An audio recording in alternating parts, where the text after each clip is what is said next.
Cinema చూసిరా మీరు? చూసినా. ఇగో భయ ఆయన 3 గంటలకు వచ్చిన భయ బిగ్ బాస్ షోలో వారం రోజుల నుంచి ప్రయత్నం చేస్తుంటే టికెట్ దొరకలే. వీడికి వచ్చిన తర్వాత నీలాంటి మిత్రుల్ని అన్న ప్లీజ్ అన్న దండం పెడతా కాలం అన్న ఆ యూట్యూబ్ ఛానల్ మిత్రులు నన్ను బూర్బీకి షార్ కాస్తారు. ఆ సినిమా చూడాలి కదా అని చెప్పేసి నన్ను బూర్బీకి షార్ కాస్తారు. ఒక టికెట్ ఇవ్వండి అని అంటే నా అభిమానం ఒక అతను అన్న నేను తర్వాత సెకండ్ షోకి పోతలే గానీ నా టికెట్ నీకు ఇస్తాను నువ్వు పోయి చూసిరా అని చెప్పేసి టికెట్ ఇస్తే పోయి చూసి వచ్చిన.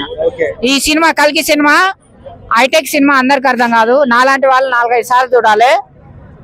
హైటెక్ సినిమా అందరికి అర్థం కాదు కాబట్టి సాఫ్ట్వేర్ వాళ్ళు చూసి ఈ బుజ్జిని చూసేసి ఇంకొక బజ్జిని తయారు చేయాలి. ఈ హైటెక్ సినిమా అంటే హైటెక్ సిటీలో ఉన్న వాళ్ళందరూ అలా హైటెక్ సిటీలో కోసం పేకాట ఆడుకోవట్లేరు. వాళ్ళందరూ ఆడ మొత్తం ఉన్న వాళ్ళు సాఫ్ట్వేర్లు చంద్రుడిని కిందికి ఎట్లా తీసుకురావాలి, సూర్యుని కిందికి ఎట్లా తీసుకురావాలని చెప్పేసి ప్రయత్నం చేస్తున్నారు. సరే మనం చంద్రుడిని కిందికి తీసుకురాకపోయినా సూర్యుని కిందికి తీసుకురాకపోయినా కానీ వాళ్ళు కిందికి రావట్లేరు. మనం పైకి పోదామని చెప్పేసి చంద్రుడి మీదకి పోయారు.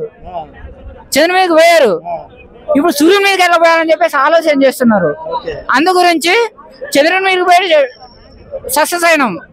మనం ఈ బుజ్జి లాంటి బజ్జీని తయారు చేసుకొని సూర్యుని మీదకి పోవాలని చెప్పేసి నా రిక్వెస్ట్. ఇప్పుడు సినిమా చూసినాం. ఆ సినిమాలో నాగశ్విన్ డైరెక్షన్ ఎట్లుంది, ప్రభాస్ యాక్టింగ్ ఎట్లుంది? ఇక నన్ను ఆ స్థాయికి తీసుకుపోయి మళ్ళీ ఈ సినిమా గురించి అడిగి మళ్ళీ కింది స్థాయికి తీసుకొస్తున్నాను నన్ను. ఎందుకంటే డైరెక్షన్ ఎట్లుంది? నేను పేక్ కాదు భయ్య, నేను ₹1 కోటి ఇచ్చిన అబద్ధం చెప్పను. నన్ను కొట్టి చంపినా లేదు వాళ్ళ ఫ్యాన్స్, నిజం చెప్తాను. ఎందుకంటే ఎక్కడ లోపం జరిగిందో ఆ లోపం చెప్తే నెక్స్ట్ టైం సరి చేసుకుంటారు. ఎవరైనా నువ్వైనా నేనైనా ఎవరైనా సరి చేసుకోవాలి కూడా. ఎక్కడైతే తప్పు జరిగిందో ఆ తప్పును సరి చేసుకుంటే చేసే తప్పు మళ్ళీ చేయకుంటే అవకాశం ఉంటుంది. ఇప్పుడు స్టోరీ ఉన్నది, క్లారిటీ లేదు. ఇది కురుక్షేత్రమా మహాభారతమా రామాయణం దీనికి సంబంధం లేదు. కురుక్షేత్రమా మహాభారతమా లేకపోతే కలియుగం అనేది క్లారిటీ ఇవ్వలేదు. నేనేమనుకున్నా అంటే పెద్ద ప్రపంచ మేధావులు పెట్టారు. ఇందులో స్టార్లు ఉన్నారు. కమల్ హాసన్ ఉన్నాడు, అమితాబ్ బచ్చన్ ఉన్నాడు, ప్రభాస్ ఉన్నాడు, బ్రహ్మానందం ఉన్నాడు, ఆర్జీ ఉన్నాడు, రాజమౌళి ఉన్నాడు. ఇంత పెద్ద స్టార్లు ఉన్నారు. వీళ్ళందరూ విజయ్ దేవరకొండ ఉన్నాడు. వీళ్ళందరూ ఉండరా నాయన. నీ అమ్మ ఇది ఒక అరేబియా సముద్రం. ఈ కల్కి అనే సినిమా పెద్ద అరేబియా సముద్రం. బాహుబలి సినిమా ఒక చిన్న సినిమాని, ఈ కల్కి సినిమా వచ్చేసి ఒక సునామీ లాగా. ఇది ఈరోజు రిలీజు. ఈ అరేబియా సముద్రం ఇట్లా సునామీ లాగా వచ్చేసి ఇట్లా కొట్టేసుకొని బాహుబలి సినిమాని ఇట్లా లోపల తీసుకొని పోద్దా అని చెప్పేసి నేను ఏదో ఊహించుకున్నా.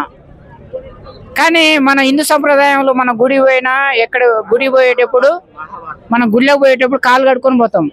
నేను బాహుబలి సినిమా ఆ కల్కి సినిమా నేను వచ్చేసి ఇట్లా వచ్చేసి నా కాలు కడిగేసిపోయింది అనేది అర్థమైంది. నేను బాహుబలి సినిమా నేను మనిషిని కాదు, నేను బాహుబలి సినిమానే. ఈ కల్కి అనేది సునామీ. అది నన్ను వచ్చే సునామీ అంటే ఏంటిది? కొట్టుకొని పోవాలా, కడిగేసిపోయింది, కాలు తాకిపోయింది. అట్లా నేను ఏదో ఊహించుకున్నా కానీ ఏదో అయింది. అది నేనేమనుకున్నా అంటే ఇంత పెద్ద స్టార్లను పెట్టారు, మంచి బుర్రతో ఆలోచించారు నాయన అని చెప్పేసి నేను అనుకున్నా ఈ డైరెక్టర్ గారిని. కానీ మన తెలుగు స్టార్ బుర్ర కంటే ఇంకా కొంచెం చిన్నగానే ఉన్నది. మన రాజగారి బుర్ర కంటే కొంచెం చిన్నగానే ఉంది. అది కొంచెం ఆయన కాడ ఇంకా నేర్చుకోవాల్సిన అవసరం ఉంది. కనీసము మన ఒక్కొక్కరికి ఒక్కొక్క క్యారెక్టర్ ఇచ్చేటప్పుడు ఇలాంటి మేధావుల్ని సంప్రదించి పలాని వ్యక్తికి పెద్ద సినిమా ఇది, పలాని వ్యక్తికి పలాని క్యారెక్టర్ ఇవ్వాలని నేను అనుకుంటున్నా. ఈ క్యారెక్టర్ ఈయన చేయగలుగుతాడా, సూట్ అవుతుందా ఇచ్చిన అనేది ఒక ఆలోచనతోటి ఇలాంటి వాళ్ళని కొంతమంది సంప్రదిస్తే ఈ క్యారెక్టర్కి ఈయన సూటి కాడు, ఈయనని పెడితే బాగుంటుంది అనేది ఒక ఆలోచన వస్తుంది.